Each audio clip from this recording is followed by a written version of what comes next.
Iran has launched new missile attacks on Israel overnight, killing at least 8 people. Meanwhile, Israel says its forces have killed 4 senior Iranian intelligence officials, including the head of the Revolutionary Guard's intelligence organization. Now, the latest attacks come after Israel launched sweeping strikes across Iran Friday, targeting the country's military and nuclear infrastructure. CBS News Middle East reporter Courtney Kealy joins us now in studio to break all of this down for us. Good morning, Courtney. So much has happened in the past week, but update us at the latest on the fighting this hour, because it's still ongoing. Right, and it continues, and it's lengthy now. We're moving into the 4th day, and what's happening is there are casualties on both sides. And you have Netanyahu, who does not enjoy favorable public opinion by many, and then you have the regime the Iranians are mainly against, but nobody wants to see civilian casualties, and they're being inflicted very painfully. In Israel, you have people going into shelters, you have those air raid sirens blaring throughout the country from Tel Aviv to Haifa. In Iran, you don't. They don't even have a warning system. They don't have shelters. Again, they don't blame Israel on this. They blame the regime on this. Now, meanwhile, Israel is taking out most of the top leadership. Some were quickly replaced by the Ayatollah Khamenei, but others are hard to replace. So you have the military officers being hit hard.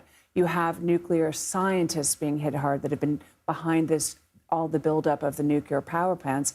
And you have some of the nuclear power plants being hit. What does all of this say or do to Iran's ability to respond? Because the U.S. is trying to say, well, we didn't tell Israel to do this, but you should speak about your nuclear program with us. Iran seems to have, in the past 4 days, continued these retaliatory attacks. But what about its ability to strike back? Right. Now, we really heard the messaging from the White House that Trump did not okay any targeting of Ayatollah Khamenei.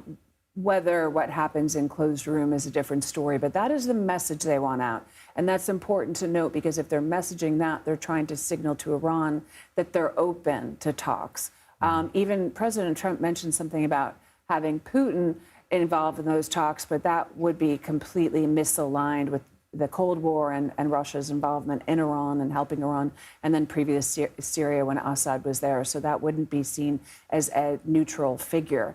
You do have just this devastation now, and people living in fear and being terrified by missiles. It's not exactly an entry point to discussions at all right now. And also the Iranian regime sees Israel and the United States intertwined. They don't see them as separate entities. They see the U.S. as supplying all those missiles and supplying all that warfare and arms to Israel. They don't see the U.S. as an honest broker necessarily. Yeah, a very complicated picture, and so many innocent people stuck in the middle of it all. Courtney Kealy, great to have you on this. Thank you so much.